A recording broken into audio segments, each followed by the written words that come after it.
صلی اللہ تبارک و تعالی علیہ وعلی آلہ واصحابہ الأکرام اما بعد فاعوذ باللہ من الشیطان الرجیم بسم اللہ الرحمن الرحیم قل إن اجتمعت الإنس والجن على أن يأتوا بمثل هذا القرآن لا يأتون بمثله ولو كان بعضهم لبعض ظهيرا وقال رسول الله صلى الله عليه وسلم إن هذه القلوب تصدق كما يصدق الحديد إذا أصابه الماء قيل وما جلاؤها يا رسول الله قال كثرة ذكر الموت وتلاوة القرآن آمنت بالله صدق الله وصدق رسوله النبي الكريم انتہائی دل کے گہرائیوں سے درود پاک پڑھیں اللہم صلی علی محمد وعلی آل محمد کما صلیت علی ابراہیم وعلی آل ابراہیم انک حمید مجید اللہم بارک علی محمد وعلی آل محمد کما بارکت علی ابراہیم وعلی آل ابراہیم انک حمید مجید انتہائی واجب الاحترام قابل صدر احترام حضرت مولانا قاری سعدالدین صاحب کا برکات و ملادیہ اور حضرت مولانا مفتی ارشاد احمد صاحب اور ان کے دیگر رفقاء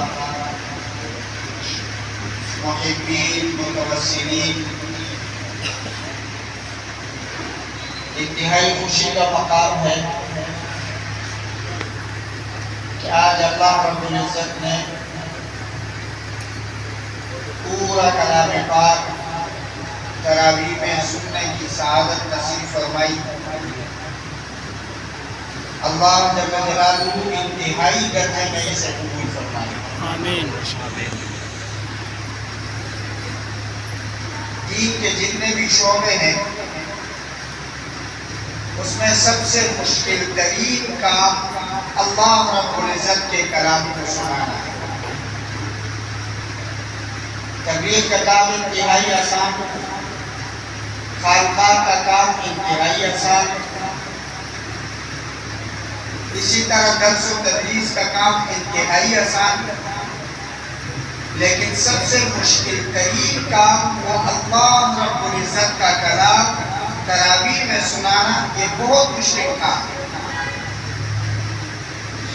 یہ کیوں مشکل ہے اس لیے کہ یہ اللہ رب العزت سے کی ذات عالی سے نکلی ہوئی باتیں ہیں اور اللہ رب العزت کا کلام ہے یہ اس لیے مشکل کام ہے اللہ رب العزت نے خود فرمایا لو انزلنا هذا القرآن على جبل اگر اس کلام پاک کو ہم پہاڑوں پر نازل کرتے لرأيته خاشعا متصدعا من خشیت اللہ تو وہ خوف کی وجہ سے بوجھ کی وجہ سے وہ ریزہ ریزہ ہو جاتے وہ پہاڑ لیکن یہ توفیق اللہ رب العزت نے انسان کو دی کہ انسان نے اس کلام کو اٹھایا اس کو پڑھا اس کو سمجھا اور اس کو اپنے لیے مغفرت کا ذریعہ بنا دیا وہ لوگ قابل صد افتخار وہ سینے قابل صد افتخار جس میں اللہ رب العزت کا کلام قرآن مجید موجود ہو آپ صلی اللہ علیہ وسلم نے فرمایا کہ جس سینے کے اندر کلام پاک کا ذرہ برابر حصہ موجود ہو تو مخترقہ جہنم کی آگ ایسے سینے کو کبھی بھی نہیں جلائے سبحان اللہ اور جس کے سینے میں پورا کلام پاک موجود ہو جس کے سینے میں قرآن کریم کا ترجمہ موجود ہو جس کے سینے میں قرآن کریم کی تفسیر موجود ہو سوائی پیدا نہیں ہوتا کہ ایسے سینے کو جہنم کی آگ لگائے آپ صلی اللہ علیہ وسلم نے فرمایا کہ ان هذه القلوب تصدع، بے شک دلوں کو زنگ لگ جاتا ہے. قیل وما جلابها یا رسول اللہ، آپ صلی اللہ علیہ وسلم سے پوچھا گیا یا رسول اللہ اس زنگ کو دور کرنے کا طریقہ کیا ہے؟ آپ صلی اللہ علیہ وسلم نے دو کام بتلا دیے.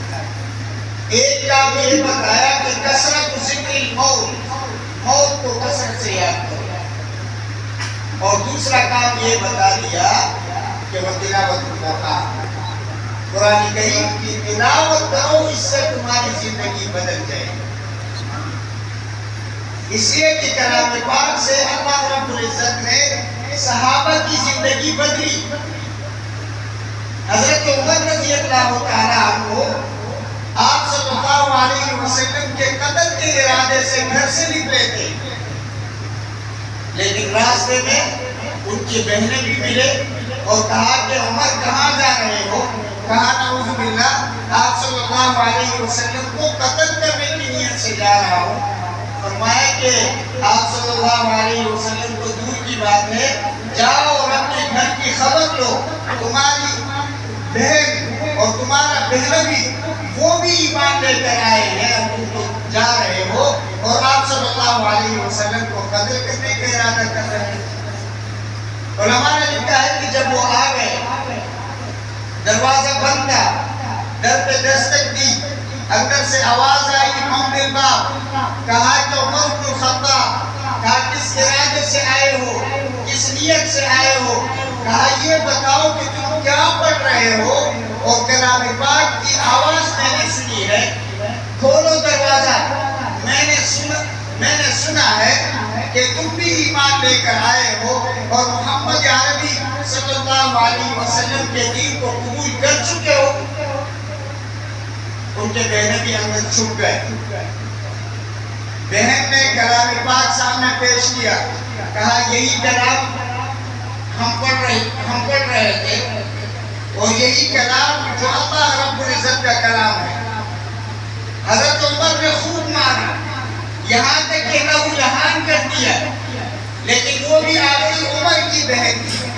فرمایا عمر، جس ماں کا دودھ جس سینے سے تو نے پیا ہے، اسی سینے سے میں فاطمہ نے بھی وہی دودھ پیا ہے. اگر تو کفر پر پکا ہے تو میں ایمان پر پکی ہوں. سبحان اللہ. حضرت عمر، اس جملے سے اللہ نے حضرت عمر کے دل کو موم کر دیا اور کہا بتاؤ کیا پڑھ رہے ہو؟ تو بہن نے کہا کہ جاؤ پہلے غسل کر کے آؤ، تم ناپاک ہو اور یہ وہ کلام ہے جسے ناپاک لوگ نہیں چھو سکتے، جاؤ پاک ہو کر آؤ. حضرت عمر گئے رضی اللہ تعالیٰ عنہ، غسل کر کے آگے اور بہن نے آیت شروع فرما دی. فرمایا طٰہَ مَا أَنزَلْنَا عَلَيْكَ الْقُرْآنَ لِتَشْقَىٰ إِلَّا تَذْكِرَةً لِمَن يَخْشَىٰ. سورہ طٰہَ کی آیتیں ہیں، یا علماء نے لکھا ہے کہ سورہ حدید کی آیتیں ہیں. جب حضرت عمر نے سنی، اللہ رب العزت نے دل کی زندگی تبدیل کر دی، قرآن ذریعہ ہدایت بن گیا. حضرت عمر نے فرمایا باقی ساری باتیں چھوڑ دو، مجھے رسول اکرم کی خدمت میں لے کر چلے جا. حضرت عمر رضی اللہ تعالیٰ عنہ کو رسول اکرم صلی اللہ علیہ وسلم کی خدمت میں لایا گیا. سارے کے سارے صحابہ، کل ٹوٹل تعداد مسلمانوں کی 39 ہے، بڑے پریشان ہیں. یا اللہ عمر آ رہا ہے، پتہ نہیں کیا ہوگا. اس لیے کہ عمر کا روگ تو مشہور تھا، معروف تھا، نظر تو تھے ہی. سارے گھبرا گئے. حضرت حمزہ رضی اللہ تعالیٰ عنہ نے فرمایا گھبرانے کی بات نہیں ہے، عمر اگر اچھے نیت سے آیا ہے تو اہلاً سہلاً، لیکن اگر عمر بری ارادے سے آیا ہے، بری نیت لے کر آیا ہے، تو حضرت عمر کی تلوار ہی سے اس کے سر کو قلم کر دوں گا. تاکہ وہ بھی تو حضرت حمزہ آپ صلی اللہ علیہ وسلم کے چرچا تھے. فرمایا کہ جب وہ قریب آ گئے حضرت حمزہ رضی اللہ تعالیٰ باہر کھڑے ہیں، کہا عمر کس نیت سے آئے ہو، کیوں آئے ہو؟ کہا کہ آپ صلی اللہ علیہ وسلم سے ملاقات کے لیے آئے، کیونکہ مسلمانوں کی تعداد کم ہے، مسلمان پیروں پر بات کھڑے ہیں اور یہ سنت عمل ہے، علماء کرام کو سیکورٹی دینا یہ سنت عمل ہے، یہ آپ صلی اللہ علیہ وسلم کا خود اپنا عمل ہے اور ان کی سنت ہے۔ حضرت حمزہ رضی اللہ تعالیٰ نے فرمایا یا رسول اللہ عمر آئے، فرمایا بلاؤ۔ جیسے ہی حضرت عمر داخل ہوئے آپ صلی اللہ علیہ وسلم کو کھڑے ہو گئے اور فوراً جا کر حضرت عمر رضی اللہ تعالیٰ عنہ نبی پاک صلی اللہ علیہ وسلم سے ملے اور آپ صلی اللہ علیہ وسلم کے ساتھ بغلگیر ہوئے اور فرمایا کہ یا رسول اللہ مجھے کلمہ پڑھا دیجئے۔ فرمایا اشہد ان لا الہ الا اللہ واشہد ان محمد رسول اللہ۔ قرآن کریم نے حضرت عمر کی زندگی بدل دی۔ آپ صلی اللہ علیہ وسلم تشریف رکھتے ہیں، 70 وفد میں 70 لوگ آئے اور فرمایا یا رسول اللہ جو دین آپ لے کر آئے ہیں وہ دین ہمیں سکھا دیجئے۔ آپ صلی اللہ علیہ وسلم نے فرمایا ٹھیک ہے۔ آپ صلی اللہ علیہ وسلم نے سورہ یاسین شروع فرمائی، کلام کس کا؟ اللہ کا۔ پڑھ رہا ہے کون؟ آپ صلی اللہ علیہ وسلم، اور آپ صلی اللہ علیہ وسلم کو اللہ رب العزت نے وہ آواز دی تھی کہ حضرت داؤد علیہ السلام کی آواز بھی ان کے سامنے کچھ نہیں۔ حضرت صلی اللہ علیہ وسلم نے سورہ یاسین کی تلاوت شروع فرما دی اور جب ان کو دیکھا تو ان کی آنکھوں سے آنسو بہہ رہا ہے اور اللہ رب العزت نے کلام پاک کی تحسین فرما دی اور ان کے آنکھوں کا تذکرہ اللہ پاک نے قرآن کریم میں فرما دیا کہ وَإِذَا سَمِعُوا مَا أُنزِلَ إِلَى الرَّسُولِ تَرَىٰ أَعْيُنَهُمْ تَفِيضُ مِنَ الدَّمْعِ مِمَّا عَرَفُوا مِنَ الْحَقِّ۔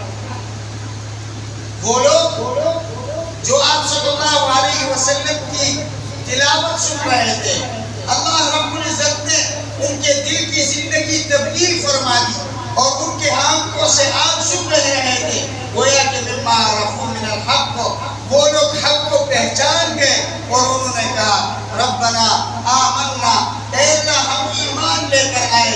آپ صلی اللہ علیہ وسلم کو سب نے کہہ دیا بیک زبان یا رسول اللہ ہمیں کلمہ پڑھا دیجیے اور 70 کے 70 لوگ مسلمان ہوئے۔